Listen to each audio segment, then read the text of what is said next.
in which he tried to explain why so many Trump voters believe the last election was rigged. Really smart. He crystallized it. We'd like to read some of it now. Quote, "Here are the facts, actual confirmed facts that shape the perspective of Trump voters. The FBI spied on the 2016 Trump campaign using evidence manufactured by the Clinton campaign. We now know that all involved knew it was fake from day one. The voters this was aimed at are Tea Party people, the type who give their kids a pocket constitution for their birthday and have founding fathers memes in their bios. The intel community spying on a presidential campaign using fake evidence, including forged documents, is a big deal to them. Trump supporters know the collusion case front and back. They went from worrying the collusion must be real to suspecting it might be fake to realizing it was a scam, and then watched as every institution, the intel agencies, the press, Congress, academia, gaslit them for another year. Worse, collusion was used to scare away good people from working in the Trump administration. They knew their entire lives would be investigated. Many quit because they were being bankrupted by legal fees. The DOJ, the press, and the government destroyed lives and actively subverted an elected administration. This is where people whose political identity was largely defined by a naive belief in what they learned in civics class began to see the outline of a regime that had crossed all institutional boundaries. That regime stepped out of the shadows to unite against an interloper, Donald Trump. A lot of Trump supporters understand this regime is not partisan. They know that the same institutions would have taken opposite sides if it was a Tulsi Gabbard versus Jeb Bush election. It's hard to describe to people on the left how shocking and disillusioning this was for conservatives, people who encourage their sons to enlist in the army and hate those who don't stand for the anthem. They could have managed the shock if it only involved the government. But the behavior of the corporate press is what really radicalized them. They hate journalists more than they hate any politician or government official because they feel most betrayed by them. The idea that the press is driven by ratings and sensationalism became untenable. If that were true, they'd be all over the Epstein story. But they're not. The corporate press is the propaganda arm of the regime. Nothing anyone says will ever make them unsee that, period. This is profoundly disorienting. Many Trump voters don't know for certain whether ballots were faked in November 2020, but they know for absolute certain that the press, the FBI, and the rest would lie to them if they were. They watched the press behave like animals for 4 years. Tens of millions of people will always see Brett Kavanaugh as a gang rapist based on nothing because of CNN. And CNN seems proud of that. CNN led a lynch mob against a high school kid.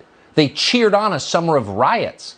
Republicans always claimed the media had liberal bias, but they still thought the press would admit the truth if they were cornered. It's a very different thing to watch the media invent stories out of whole cloth in order to destroy regular people's lives and spark mass violence. Time magazine has told us that during the 2020 riots, there were weekly conference calls involving, among others, leaders of the protests, the local officials who refused to stop them, and media people who framed them for political effect. In Ukraine, we call that a color revolution. Throughout the summer, Democratic governors took advantage of COVID to change voting procedures. It wasn't just the mail-in ballots. They lowered signature matching standards and a lot else. Then there was Hunter Biden's laptop. Big Tech ran a full-on censorship campaign against a major newspaper to protect a political candidate. Period. Everyone knows it.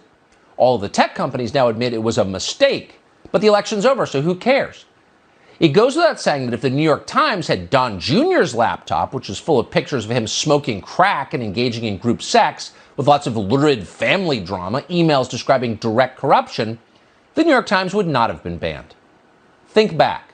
Stories about Trump being urinated on by Russian prostitutes and blackmailed by Putin were promoted as fact, when the only evidence was a document paid for by his opposition and disavowed by its source. The New York Post was banned for reporting on true information. The reaction of Trump people to all of this was not, no fair. That's how they felt about, say, Romney's Binders of Women story in 2012. This is different. Now they see, correctly, that every institution is captured by people who will use any means to exclude them from the political process. And yet they still showed up in record numbers to vote. Trump got 13 million more votes than he did in 2016. He got 10 million more than Clinton got. As election night dragged on, his voters allowed themselves some hope.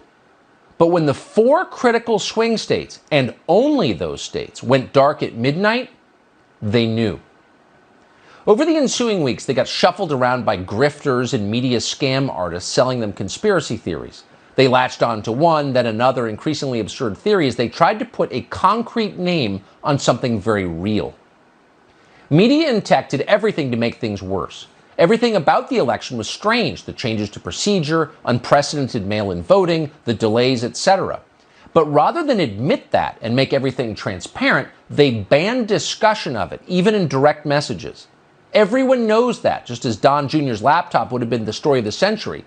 If everything about this election dispute was the same except the parties were reversed, suspicions about the outcome would have been taken very seriously. See 2016 for proof. They understand why courts refuse to take the election case. What judge will stick his neck out for Donald Trump knowing that he'll be destroyed in the media as a violent mob burns down his house? It is a fact, according to Time magazine, that mass riots were planned in cities across the country if Trump won. Sure, they were protests, but they were planned by the same people as during the summer, and everyone knows what that would have meant. Judges have families too. Forget the ballot conspiracies.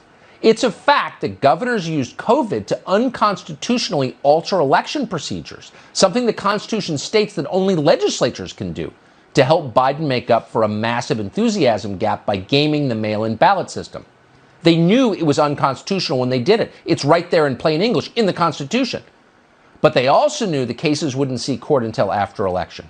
What judge is going to toss millions of ballots because a governor broke the rules? The threat of mass riots wasn't implied, it was direct. And he goes on. In the end, Daryl Cooper writes, not every theory about election fraud is true, but Trump's voters, quote, are absolutely right that their government is monopolized by a regime that believes they are beneath representation and will observe no limits to keep them getting it. End quote. That is true, and every honest person knows it. Now, he's selling his paintings for $500,000 a piece, and the White House, hard to believe this is real, but it is helping him hide the identities of the buyers. Corruption, anyone? Who's buying this art? We'll take a guess after the break.